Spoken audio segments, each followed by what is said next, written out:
लिख मत ना, यही तो गड़बड़े। तो चुपचाप बैठ के यहाँ याद करने की कोशिश कर, यही याद कर लेगा और फिर बैठ के बाद में लिख के जाइयो, फिर मेरे से देख लियो, दिखवा लियो। बात समझ में आई कि नहीं? अभी लिख रहा है, कितना गलत है। चलो कंपोनेंट्स ऑफ ब्लड, यानी ब्लड में क्या क्या मिलता है वो देख लेते हैं। ब्लड में आखिर होता क्या क्या है। तो ब्लड में दो चीजें होती हैं। ब्लड हमेशा दो चीजों से बन के बना है, मिल के बना है। एक कुछ पार्ट इसका लिक्विड होता है और कुछ पार्ट इसका सॉलिड होता है, ठीक है। ब्लड हमेशा ऐसे याद रखो कि एक शरबत जैसा है। शरबत में कोई ना कोई चीज लिक्विड है और उसमें सॉलिड भी होता है, यानी चीनी मिला होता है, नमक मिला होता है और नींबू मिला होता है, तो सॉलिड पार्टिकल हो गए। कैसे?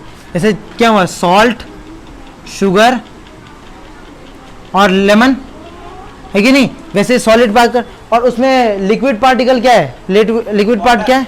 वाटर। तो ये कैसा होता है? ब्लड कैसा होता है? एक शरबत जैसा।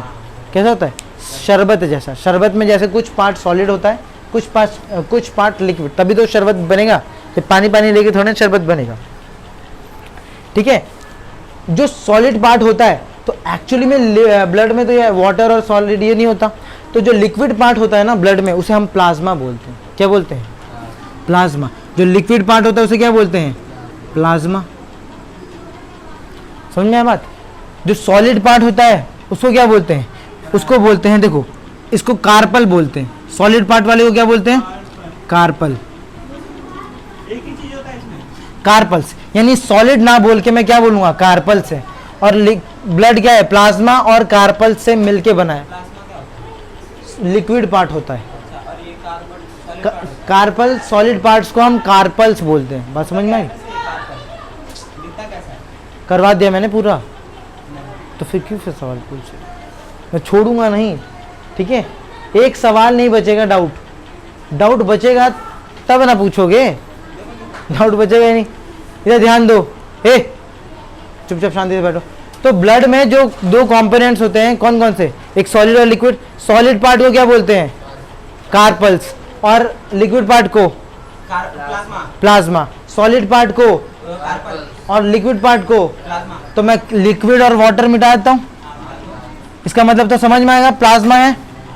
तो एक्चुअली में ब्लड किससे बना है? किन दो चीजों से मिलके बना है? प्लाज्मा और कार्बन से, कार्पल्स और प्लाज्मा। प्लाज्मा। अब देखो, अगर स्पेलिंग अगर बुक में देखेगा तो गलत है तो ठीक कर लियो, ठीक है। कभी कभी AES, जैसे कार्पल्स में मेरे को लगता है PLE, कॉर्पल्स होता है या A होता है या O। सुनो, पहले बस समझने की कोशिश करें। यहाँ पे अबे बैठ के मेरी स्पेलिंग ठीक मत कर मेरे को। हाँ सुनो, समझ में आया बात? तो ब्लड किससे बनता है? दो चीजें होती हैं, प्लाज्मा और कार्पल्स। तो कार्पल्स है, वो कार्पल सॉलिड पार्ट है कि लिक्विड पार्ट है? सॉलिड पार्ट है। Solid part. इसमें से लिक्विड पार्ट क्या है? प्लाज्मा। प्लाज्मा हमेशा लिक्विड पार्ट होता है, ठीक है। प्लाज्मा यानी 60% क्या होता है? प्लाज्मा। प्लाज्मा होता है, और 50% 40% क्या होता है? ये कार्पल्स होता है। यानी समझ में आया बात?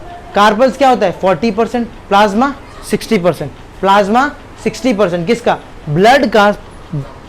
पूरे ब्लड का 60% क्या है? प्लाज्मा। प्लाज्मा। लिक्विड। और 40% क्या है? कार्पल्स। मतलब 40% ही सॉलिड पार्ट्स हैं और बाकी 60% क्या है? लिक्विड है। लिक्विड है। कहीं कहीं ये लिखा होता है 55 से लेके 60% तक। आप इतना क्यों याद करोगे? सीधा 60 याद रखो ना, सीधा 60 याद रखो। पूछेगा तो लिख देना 55 से 60। और समझ में है कि नहीं? याद रखने के लिए एकदम एक्यूरेट डाटा रखना ठीक रहता है, याद रहता है। प्लाज्मा कितना होता है? 60%। कार्पल्स 40। इस प्लाज्मा में जो पानी होता है, एक्चुअली में हमारे ब्लड में पानी है कि नहीं है? पानी है। तो एक्चुअली में जो पानी होता है इसमें ही, वो 90% पानी होता है। यानी इस 60% में 90% क्या है तुम्हारा? वाटर। वापस बोल रहा हूं, इस 60% प्लाज्मा में 90% क्या है? वाटर है। क्या है? वाटर है। और जो 1% है ना, वो बाकी की चीजें हैं। समझ में बात? अब प्लाज्मा का काम क्या होता है? लड़ना। क्या करना होता है? लड़ना। Fight with disease.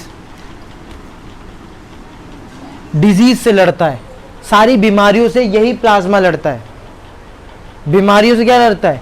ये प्लाज्मा लड़ता है। बात समझ में आ रही है कि नहीं आ रही? अब कॉर्पल्स में क्या होता है, जो कार्पल्स होता है जब प्लाज्मा लड़ता है तो उसका कुछ तो परसेंट कम होता होगा। लड़ता है तो कम क्यों होगा भाई, सुनो ना मैं पूरा खत्म करवाऊंगा, अभी बस ऊपर ऊपर बता रहा हूँ प्लाज्मा और कॉर्पल्स का, मैंने पूरा प्लाज्मा नहीं पढ़ा है अभी, और समझ में आई भाई, प्लाज्मा पढ़ाऊंगा तो रुको बस समझो। प्लाज्मा एक्चुअली 60% होता है, कॉर्पल्स 40। प्लाज्मा का 90% वाटर से मिलके बना है और बाकी का जो 10% है वो बाकी की चीज़ें।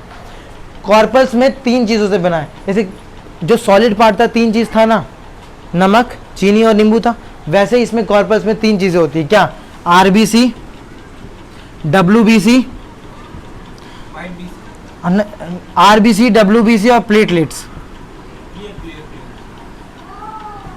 डब्ल्यूसी वाइट ब्लड सेल से नहीं नहीं देखो, व्हाइट ब्लड सेल नहीं बोलना, रेड ब्लड सी से सेल मत बोलना, कॉर्पल्स बोलना, कॉर्पल व्हाइट ब्लड कॉर्पल्स। समझ में आ रहा बात समझ में आई, कॉर्पल्स कॉर्पल्स कॉर्पल्स क्यों बोल रहा हूँ, कार्पल्स, ठीक है। तो red blood carpals, white blood carpals और प्लेटलेट, ये तीनों चीजें होती है किसमें, उसमें कार्पल्स में।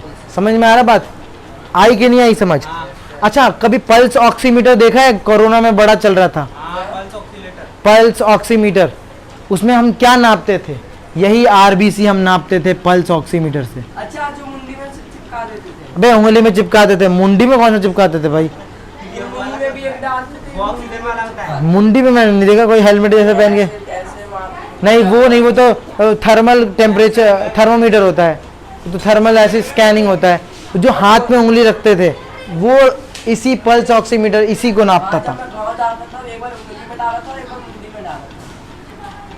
बात समझ में आई क्या आई,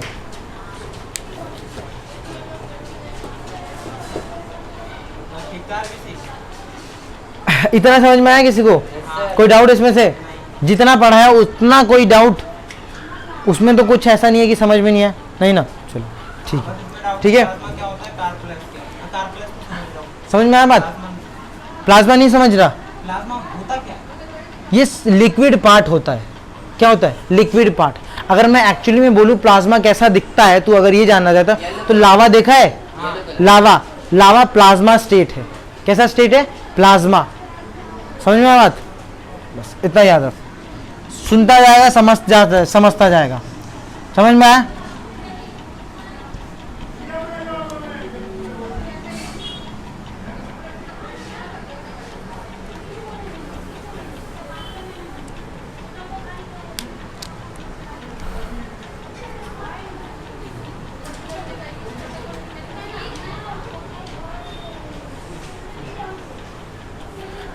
ठीक है, प्लाज्मा में कितना होता है, 90% क्या होता है, वाटर।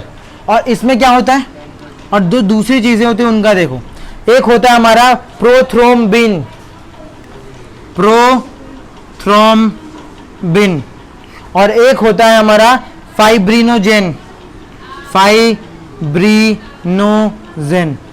एक होता है प्रोथ्रोम्बिन और एक होता है फाइब्रिनोजेन। किस में होता है, प्लाज्मा में। प्लाज्मा में 90% वाटर, प्रोथ्रोम्बिन और फाइब्रिनोजेन, ये दोनों किस में मिलते हैं, प्लाज्मा में। इनका काम होता है ब्लड को मोटा बनाना। कैसा बनाना, मोटा बनाना, थिक बनाना, यानी मोटा बनाने का काम किसका है, प्रोथ्रोम्बिन और फाइब्रिनोजेन का। ठीक है, उसमें से भी अगर बोलूं मोटा के साथ साथ क्लॉटिंग करने के लिए, ठीक है, कैसा, ब्लड को मोटा बोलने के बदले हम बोलते हैं क्लॉट करता है। क्या करता है, क्लॉट करता है, मोटा बनाता है। कैसा करता है, मोटा करता है। कौन करता है, प्रोथ्रोम्बिन और फाइब्रिनोजेन। प्लाज्मा में प्रोथ्रोम्बिन और फाइब्रिनोजेन होता है, वाटर होता है। प्रोथ्रोम्बिन और फाइब्रिनोजेन का काम बस इतना होता है, ब्लड को मोटा बनाना। ठीक है, मोटा बनाना। ब्लड मोटा होना चाहिए कि नहीं होना चाहिए, होना चाहिए। एकदम पानी जैसा हो जाएगा तो क्या होगा पता है, पूरा ना नसों को फाड़ देगा। क्या फाड़ देगा, नसों को फाड़ देगा। जो पतली नसें हों उनको फाड़ के निकल जाएगा। तो इसीलिए मोटा होना चाहिए, है कि नहीं, क्योंकि रफ्तार 120 की है। अब देखो ज्यादा मोटा ना हो, है ना, ज्यादा मोटा भी ना हो कि रुकी जाए, बहे ही ना, है ना। तो इसको पतला बनाने के लिए, क्या बता रहा हूं, पतला बनाने के लिए हेपरिन होता है। क्या होता है, हेपरिन।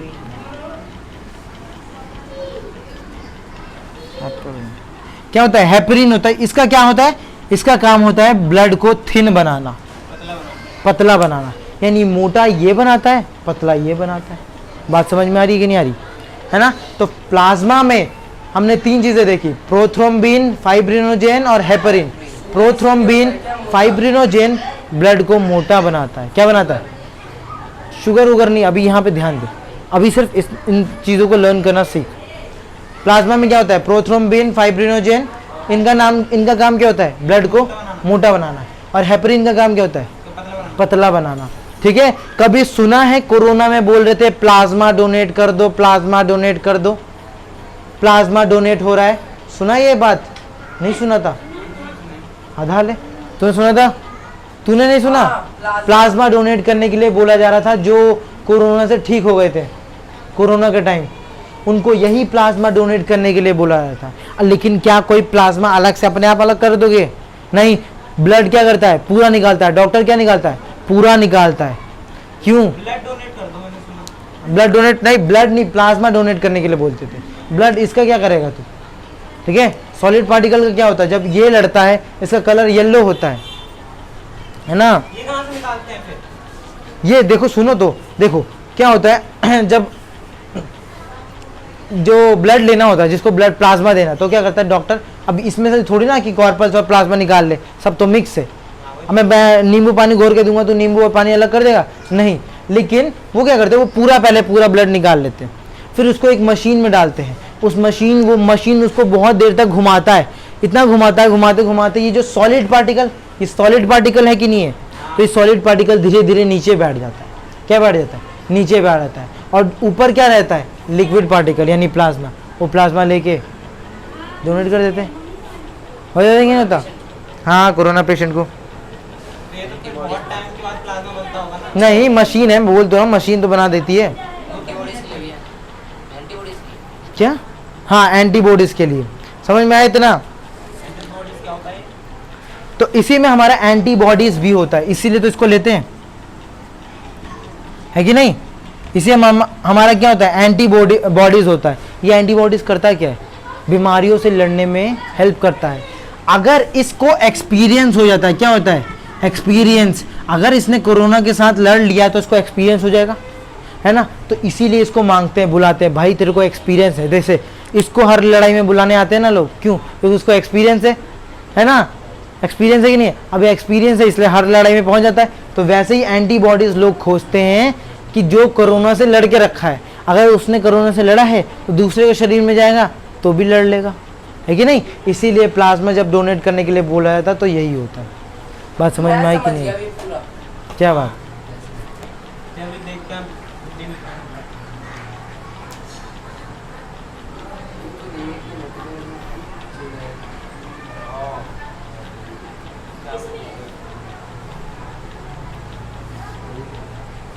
अच्छा, ये बात पता है कि ब्लड ज़्यादा मोटा होगा तो क्या होगा, रुक जाएगा ब्लड। बहना बंद हो जाएगा। हाँ, और अगर रुक जाना, बहना बंद हो गया तो उसको क्लॉटिंग हो जाएगा, ब्लड फ्लो नहीं होगा, ठीक है, बीमारी हो जाएगा, काट के।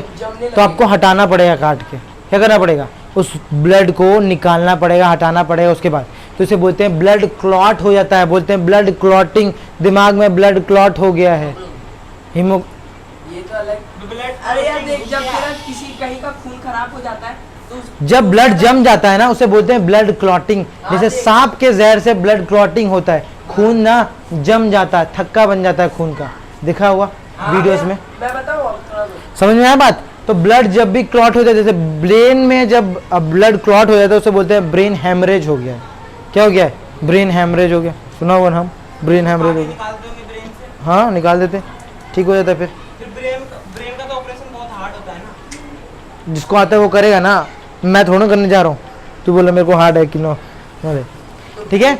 अब मान लेते हैं कभी कभी तुम्हारा क्या होता है, ब्लड क्लॉट ज़्यादा होता है, तो यही माना जाता है कि ब्लड क्लॉट हो जाए ना तो उसे एक हेपरिन टैबलेट आता है। क्या आता है, हेपरिन टैबलेट्स आता है, वो टैबलेट खा लो, तुम्हारा ब्लड क्लॉटिंग जो ना धीरे धीरे कम हो जाएगा। तो उसे ब्लड क्लॉटिंग को रोकने के लिए हम हेपरिन की दवाई देते हैं, तो कोई दिक्कत नहीं। अब तो फिर वो नहीं होगा, हम्म, जैसे कि वहाँ पे बन गया तो उसे वही दवा नहीं खाना चाहिए ना, हेपरिन की। हाँ, हेपरिन खाना। अब ज़्यादा ब्लड दिमाग में क्लॉट हो गया तो क्या करोगे, हटाना पड़ेगा ना, हाँ, मर जाएगा तो सांप काटने से ना हमारे शरीर में ना जमने लगता है खून, फिर इसलिए एक्टिंग बंदे करना मरते चाहिए हैं। मतलब फिर सांप काटेगा। यानी पूरे 10% में यही 4 चीजें होंगी, होंगी कि नहीं होंगी? हाँ। यही 10% में सारी चीजें हो जाती हैं, क्योंकि 90% क्या है? पानी। पानी। अगर 1% भी पानी कमी हो गई ना, तुम्हें प्यास लगता है। क्या लगता है? प्यास लगता है। 3 से 4% अगर पानी कम हो गई तो क्या होता है? गला सूख जाते हैं, बोलते हो कि बाप रे बहुत पानी पीते तब भी अजीब। एकदम गला एकदम आवाज जैसे होगा। 10% कम हो गया, मर गए तुम। समझ में? 10% में तो आदमी ऊपर जाता है सीधा। और फिर 80% कम हो जाए तो इसका कलर कैसा होता है? तो येलो होता है। कैसा होता है? येलो होता है कलर। बात समझ में आई? प्लाज्मा समझ में आया? तो यही प्लाज्मा था।